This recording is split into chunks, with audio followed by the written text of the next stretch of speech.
Juan Requesens, el diputado venezolano acusado por el régimen de Nicolás Maduro. En esta pieza de nuestro equipo web hemos podido ver parte de lo que ha sido un caso denunciado como persecución y en el que no se ha respetado el Estado de Derecho. En las últimas horas, el grupo de trabajo de la alta comisionada de la ONU para los Derechos Humanos, Michelle Bachelet, entregó un documento a las autoridades venezolanas en el que exigen la liberación inmediata del parlamentario. El informe indica que su detención ocurrió de manera arbitraria y viola varios artículos de la Declaración Universal de los Derechos Humanos. Además, la oficina pidió una indemnización y otro tipo de reparaciones para el político detractor del régimen madurista. Recordemos que Juan Requesens fue detenido el 7 de agosto del año 2018. Fue acusado de 2 cargos de intento de asesinato y también señalado de terrorismo, traición, incitación pública, posesión ilegal de un arma de fuego y conspiración para cometer un delito. Todo a propósito de lo que el régimen llamó intento de magnicidio contra Nicolás Maduro el 4 de agosto durante el acto de celebración del aniversario de la Guardia Nacional Bolivariana. En esta parte nos acompaña Gonzalo Imiop, es el director y vicepresidente de la ONG Foro Penal Venezolano. Gonzalo, una muy buena tarde, bienvenido nuevamente a NTN 24. A la orden, siempre a la orden. Bienvenido. El diputado Juan Requesens está próximo a cumplir 14 meses en la cárcel por el supuesto atentado contra Nicolás Maduro. La Comisión contra la Tortura de la ONU dijo que debería ser liberado de inmediato. En este momento político que vive Venezuela, ¿esa liberación, Gonzalo, cree usted que puede darse? Bueno, Venezuela se ha convertido en el país de lo posible, ¿no? Lo que ocurrió con Requesens fue que el grupo de trabajo sobre detenciones arbitrarias de la ONU consideró que en efecto, como lo es, su detención es arbitraria y exigió al gobierno que lo excarcelara, lo liberara de manera inmediata, ¿no? Pero esta es la suerte que deberían compartir todos y cada uno de los casos de presos políticos, ¿no? Es posible que, merced de los acuerdos que se habían ya alcanzado con la Oficina de la Alta Comisionada para los Derechos Humanos de la ONU, esa excarcelación se produzca. Pero, sin embargo, en Venezuela afirmar quién va a ser y quién no va a ser excarcelado es muy difícil. Gonzalo, hablando de presos políticos, la ONG venezolana, Foro Penal, usted la dirige, también denunció una versión más perversa de lo que ha llamado efecto puerta giratoria. La organización no gubernamental informó que 13 de los presos políticos venezolanos fueron dejados en libertad ayer y solo momentos después el régimen de Nicolás Maduro los volvió a arrestar. Fueron presentados ante tribunales por supuestos nuevos delitos. Ahora, quisiera pedirle que usted le explique a nuestra audiencia esta práctica del régimen en Venezuela que el Foro Penal ha denominado puerta giratoria, cuando liberan presos políticos y otros venezolanos son encarcelados. Bueno, tal cual como su nombre lo dice y lo explica, es un mecanismo muy perverso, muy extremo del manejo de la prisión y de la persecución política en el país, que tiene que ver con eso, con de alguna manera tratar de mostrar una supuesta cara lavada, una buena cara con respecto a la persecución, excarcelando en determinados momentos políticos a algunas personas que nunca debieron estar encarceladas, pero con la otra mano encarcelar a otros sujetos por las mismas razones arbitrarias y políticas para de alguna manera suplir, cubrir a esas celdas que están siendo liberadas en ese momento. Nos ha pasado ya varias veces y es un poco lo que ha venido pasando en el país y es algo que ha denunciado mucho el Foro Penal.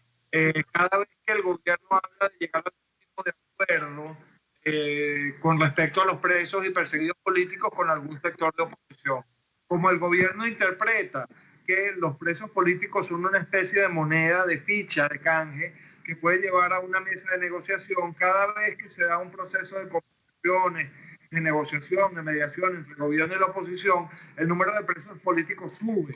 Y esto es porque el gobierno escarcela a algunas personas tratando de hacer ver que está actuando de buena fe, pero con la otra mano, como les decía, encarcela a otras y entonces la cifra de presos políticos se mantiene más o menos estable siempre. Sí, precisamente ustedes han calificado esta nueva acción de excarcelación y detención como una de las formas más perversas precisamente de la llamada puerta giratoria, porque los excarcelados y los detenidos son las mismas personas. Solo minutos después de salir de prisión, los vuelven a poner tras las rejas.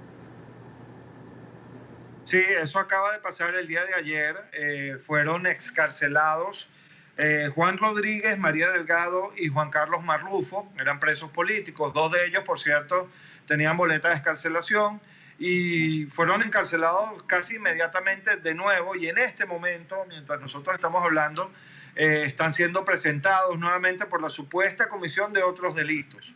Es quizás, como lo decía yo en las redes sociales, esto es como la versión más extrema, más radical de lo que es la puerta giratoria. Es decir, ni siquiera los permitieron terminar de llegar a su casa cuando ya los estaban arrestando de nuevo. Esto lo que te demuestra es que no hay voluntad de hacer cesar la represión y la persecución por motivos políticos.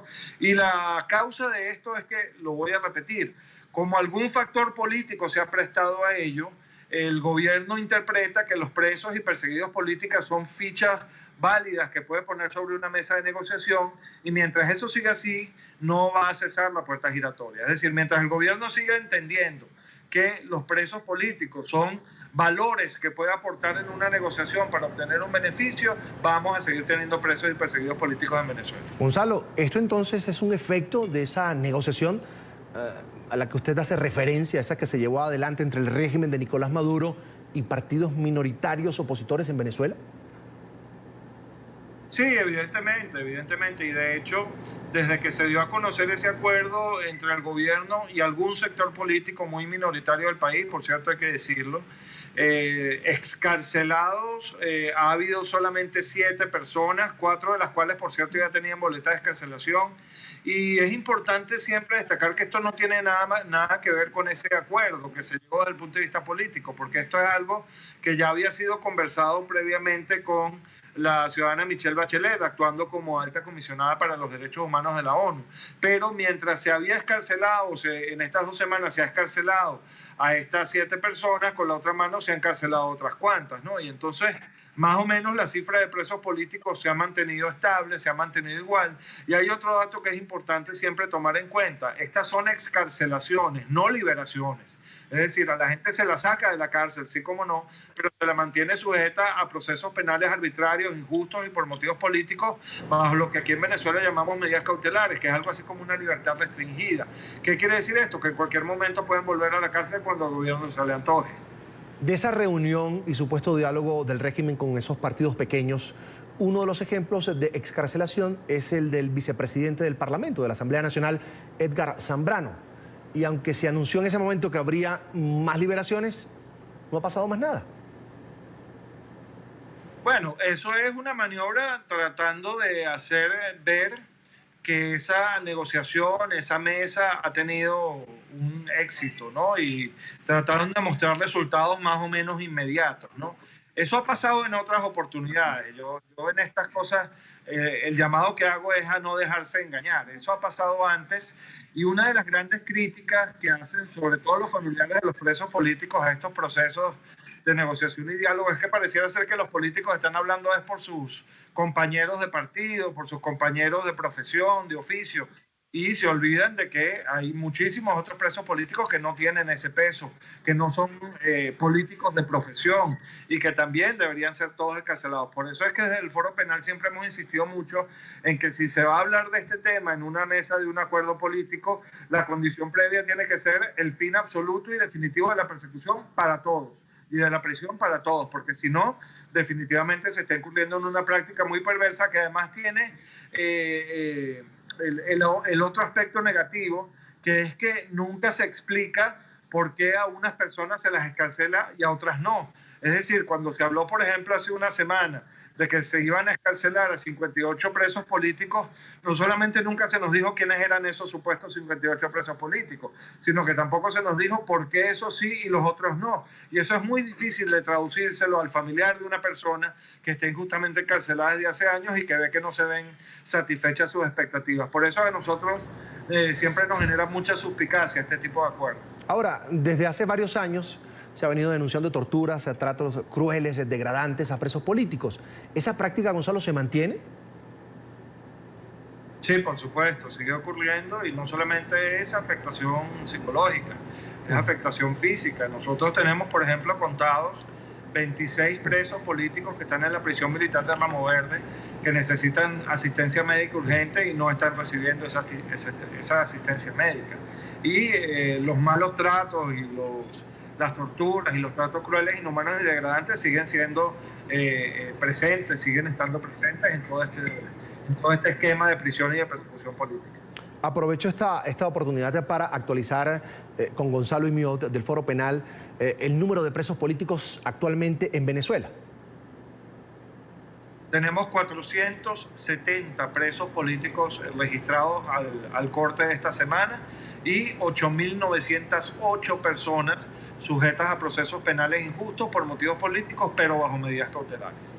La cantidad de presos políticos en Venezuela. Agradecemos a Gonzalo Imiot, director y vicepresidente de la ONG Foro Penal Venezolano, por estos minutos con nosotros.